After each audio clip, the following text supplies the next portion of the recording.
श्री साईं सर्वदेव मंदिर में भगवान कल्की की हुई स्थापना, पहुंचे आचार्य प्रमोद कृष्णम।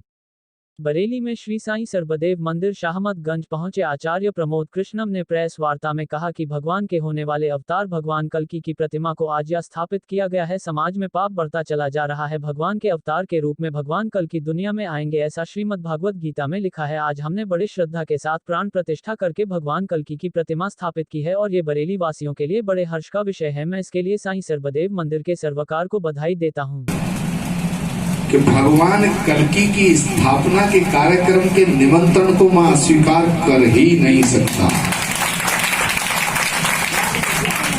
इसलिए वहां के सांसद हैं विवेक तनखा जी, सुप्रीम कोर्ट के सबसे बड़े वकील हैं। मैंने उनसे भी आग्रह किया तो उन्होंने वो आज का कार्यक्रम कल का रखा है। इंसान के द्वारा निर्धारित और निर्णय किए गए परिवर्तित किए जा सकते हैं, लेकिन परमात्मा का काम कभी नहीं, उसकी तिथि और उसका समय कभी परिवर्तित नहीं हो सकता है। जब से सृष्टि बनी है तब से लेकर आज तक सिर्फ एक ही चीज परमानेंट है और वो है परमात्मा। जो सत्य है वही शाश्वत है, जो शाश्वत है वही सनातन है। इसीलिए कहते हैं सत्य सार्थक सर्वदा। तो आज परम सौभाग्य है और ये साईं मंदिर बाबा का स्थान, यहाँ पर खाटू श्याम विराज रहे हैं। जोरदार तालियों से उनके चरणों में निवेदन किया गया। लक्ष्मी नारायण का प्रादुर्भाव हुआ है, जोरदार तालियों से। श्रीमद् भागवत महापुराण में और स्कंद पुराण में, श्रीमद् भागवत में स्वामी जी आज आने का 12वें स्कंद में आज आने का उद्देश्य जानना चाहेंगे। किस तरह का कार्यक्रम है जहाँ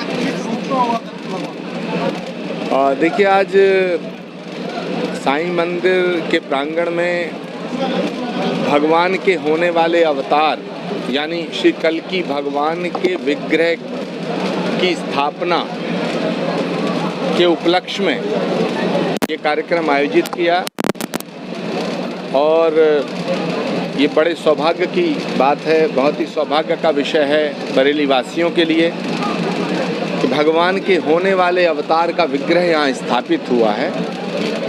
हम सब ने बड़े धूमधाम से विधि विधान से प्राण प्रतिष्ठा की है, संकीर्तन किया है और हम भगवान से प्रार्थना करते हैं कि धरती पे पाप का बोझ बहुत बढ़ गया है, जल्दी अवतार ले और इस पाप के बोझ को कम कर।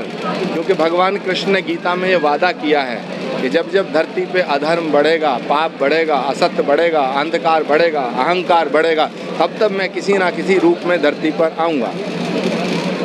उसी उद्घोषणा को, भगवान कृष्ण की उद्घोषणा को साकार करने के लिए भगवान अवतार लेंगे, ऐसा हमारे शास्त्र कहते हैं, ऐसा हमारा विश्वास कहता है, ऐसी हमारी आस्था कहती है। तो भगवान के होने वाले अवतार कल्की अवतार, कल्की भगवान का विग्रह आज यहाँ स्थापित हुआ है। मैं श्रद्धा से नमन करता हूँ और यहाँ के तमाम पुजारी वर्ग को, तमाम लोगों को बधाई देता हूँ और शुभकामनाएं देता हूँ। 2024 का चुनाव है, क्या लगता है गठबंधन के लिए जा रही है कांग्रेस और सारी पार्टीज, एक बड़ा फ्रंट तैयार हो रहा है, क्या लगता है? देखिए, विपक्ष की एकता के लिए जो प्रयास किए जा रहे हैं मैं उनका समर्थन करता हूं, लेकिन बीजेपी को रोकना रीजनल पार्टियों के बस की बात नहीं है। पूरे भारत में अगर भाजपा को कोई रोक सकता है तो वो सिर्फ कांग्रेस रोक सकती है। इसीलिए मेरा सभी विपक्ष की पार्टियों से, विपक्ष के सभी नेताओं से आग्रह है कि विपक्षी एकता का नेतृत्व कांग्रेस के हाथ में सौंपें और नरेंद्र मोदी जी और अमित शाह को सत्ता से हटाने का काम अगर इस देश में कोई कर सकता है वो कांग्रेस पार्टी कर सकती है। प्रधानमंत्री के पद का उम्मीदवार कोई कांग्रेस का नेता होना चाहिए, तभी विपक्षी एकता का कोई औचित्य बनता है। अदरवाइज बिना कांग्रेस के नेतृत्व के विपक्षी एकता का कोई औचित्य नहीं बनता।